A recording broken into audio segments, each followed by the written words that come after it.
Hello everyone, my self Abhay Kumar Gupta from grand medical college Mumbai. मैं आप लोग के समक्ष एक नए टॉपिक के साथ आया हूँ। तो दोस्तों, मैं इस वीडियो में आपको जो भी बताने जा रहा, वो आखिरी के 10 दिनों में मैंने भी अपना सेम स्ट्रेटेजी रखा था। वीडियो में लास्ट तक बने रहिएगा ताकि पता चले आपको कि इन 10 दिनों में फिजिक्स को कैसे हैंडल करें, कैसे हम इस फिजिक्स को अच्छे से पढ़ के नीट में अच्छा आउटपुट दें। नीट 2023 के 10 दिन पहले मेरा फिजिक्स में 100 to 110 तक नंबर आता था, लेकिन कैसे इन 10 दिनों को मैंने मैनेज किया फिजिक्स को लेके, तो मेरा लास्ट में नीट 2023 में 152 नंबर आया। फिजिक्स का जितना भी हाई वेटेज चैप्टर है सबको अच्छे से करके जाना है, जैसे thermodynamics, semiconductor, modern physics, electromagnetics, current electricity. इन सब चैप्टर को बहुत अच्छा से करके जाना है आपको। जैसे यूनिट एंड डायमेंशन हो गया, ये छोटा चैप्टर है पर इससे 2 से 3 क्वेश्चन हर साल आ रहा है।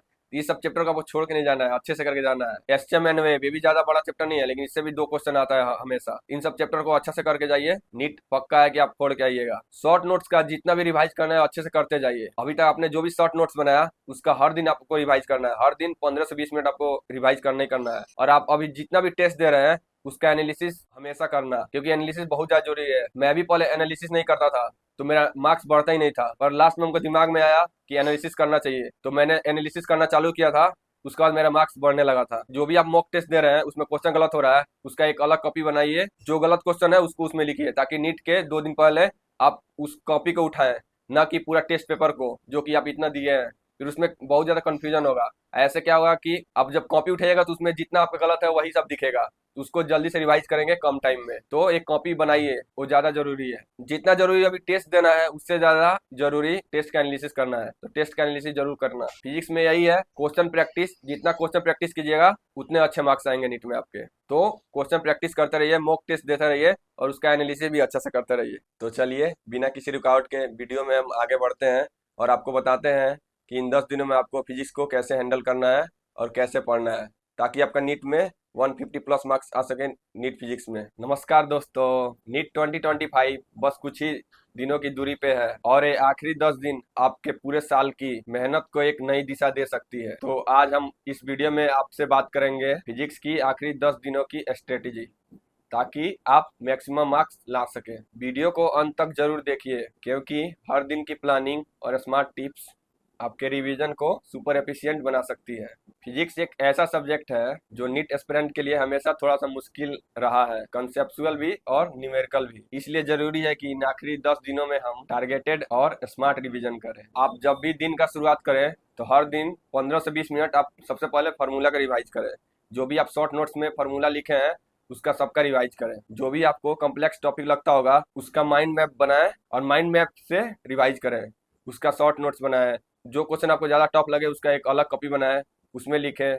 उस क्वेश्चन को बार बार बनाएं। आपका नीट मॉक टेस्ट में 100 से कम आ रहा है फिजिक्स में, तो आप अभी यूट्यूब पे वन शॉट रिवीजन देख सकते हैं। और फिर उसके बाद पीआईक्यू पूरा पूरा बनाइए। लगभग 10 ईयर का पीआईक्यू आपको बनाना ही बनाना है। और इस समय सबसे ज़्यादा जरूरी है हेल्थ। हेल्थ को आपको इग्नोर नहीं करना है। ये 10 दिन आपके लिए बहुत क्रूशियल है, ठीक है। तो इसमें आपको हेल्थ का ध्यान रखना होगा। जंक फूड का अवॉइड करना। उससे भी ज्यादा जरूरी नींद। कई लोग सोचते हैं कि 4 घंटा सो के हम पूरा बहुत ज्यादा पढ़ लेंगे, ऐसा नहीं है। और 4 घंटा आप सोएंगे तो हरदम स्लीपी स्लीपी महसूस करेंगे। तो आपको नींद भी 6 से 7 घंटा लेना है हर दिन, ठीक है। अब बात करते हैं कुछ ऐसी गलतियों पे जो ज्यादातर स्टूडेंट आखिरी के 10 दिनों में करते हैं, जिनसे आपको बचना चाहिए। जैसे नए टॉपिक्स पढ़ना शुरू करना इन लास्ट के 10 दिनों में। इससे क्या होता है, सिर्फ कंफ्यूजन बढ़ेगा, स्कोर नहीं। इस समय जो आता है उसी को मजबूत करो, उसी पे क्वेश्चन ज्यादा से ज्यादा बनाओ, उसी का पीआईक्यू करो। जो आपने अभी तक नहीं पढ़ा उसको स्किप करो पूरा पूरा। और सबसे बड़ा बात यह है, केवल थ्योरी पढ़ते रहना, प्रैक्टिस नहीं करना। तो नीट एग्जाम थ्योरी पढ़ने का एग्जाम नहीं ले रहा, वहाँ एमसीक्यू बनाना है। तो आपको एमसीक्यू का प्रैक्टिस करना ही होगा। आप सोच रहे हैं नोट्स उठाए और थ्योरी पढ़ते गए, ऐसे काम नहीं चलेगा। फिजिक्स में आपको न्यूमेरिकल प्रैक्टिस करना ही पड़ेगा, क्योंकि फिजिक्स बिना सवालों की नहीं आती। आप प्रैक्टिस नहीं करेंगे तो फिजिक्स आएगा नहीं।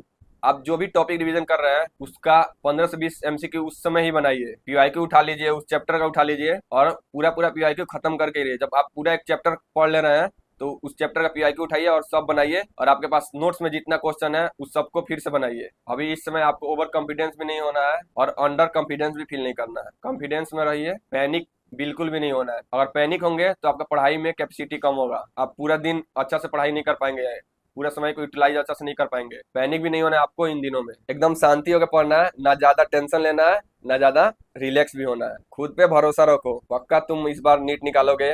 बाकी ओवर कॉन्फिडेंस नहीं होना है, खुद पे भरोसा रखना है और अच्छे से पढ़ाई करते रहो। अगर आपका फिजिक्स में कम नंबर आ रहा और बायो केमिस्ट्री आपका सही है तो आप क्या कर सकते हैं कि फिजिक्स को मेन सब्जेक्ट की तरह ट्रीट कर सकते हैं अभी इन 10 दिनों में, और बाकी केमिस्ट्री और बायो को थोड़ा कम समय देंगे भी तो भी चलेगा। जैसे मान लीजिए 3 घंटा फिजिक्स पढ़े तो उसके बाद 1 घंटा या 1.5 घंटा बायो पढ़ लेना, फिर उसके बाद फिर फिजिक्स उठाना है, फिर उसके बाद केमिस्ट्री पढ़ लेना। ऐसे करना है, फिजिक्स को मेन रखो और बाकी दोनों को इंटरवल में करो। दोस्तों फिजिक्स कितना भी कठिन लगे, याद रखिए ये वही सब्जेक्ट है जिसमें आप मेहनत से दूसरों से आगे निकल सकते हैं। नीट एक रेस नहीं है, ये सहन शक्ति की परीक्षा है। इन आखिरी 10 दिनों में अगर आपने कंसिस्टेंसी रख ली तो आप वो बन सकते हैं जिनका आप सपना हमेशा देखा करते थे, मतलब डॉक्टर बनने की। अपने आप पे भरोसा रखिए और लगे रहिए, सक्सेस आपके दरवाजे पे खड़ी है। जब आप थक जाएं तो याद रखिए आप शुरू ही क्यों किए थे। हर एक सवाल जो आप हल कर रहे हैं आपको एक कदम आपके एमबीबीएस ड्रीम के करीब लेके जा रहा है, कोई और नहीं, सिर्फ आप खुद तय करेंगे कि आप हार मानते हैं या जीतते हैं। इन आखिरी 10 दिनों में हर घंटे, हर मिनट, हर सेकेंड का सही इस्तेमाल करें, क्योंकि यही समय है खुद को साबित करने का। और यकीन मानिए आप कर सकते हैं और आप जरूर करोगे। मेरा भी नीट 2023 के पहले 10 दिन पहले मेरा सिर्फ 545 नंबर आया था और नीट में मेरा 631 आया। तो इन आखिरी के 10 दिनों में मेहनत करके मैंने भी सीट लिया है, तो आप भी लेंगे। मेरा वादा है कि आप अगर मेहनत करेंगे अच्छा से तो पक्का इस बार आप भी सीट नीट 2025 में ले रहे हैं। तो दोस्तों ये थी नीट 2025 के लिए फिजिक्स की आखिरी 10 दिनों की सुपर एक्टिव स्ट्रेटेजी। अगर आप इस प्लान को फॉलो करते हैं तो फिजिक्स में 150 स्कोर करना पूरी तरह पॉसिबल है। अगर वीडियो आपको पसंद आया हो तो लाइक शेयर एंड सब्सक्राइब जरूर कीजिएगा और कमेंट में जरूर बताइएगा फिजिक्स का कौन सा टॉपिक आपको सबसे ज्यादा कठिन लगता है और नीट मॉक टेस्ट में अभी आपका कितना नंबर आ रहा है फिजिक्स में। मिलते हैं अगले वीडियो में। ऑल द बेस्ट, मेहनत करते रहिए। Thank you.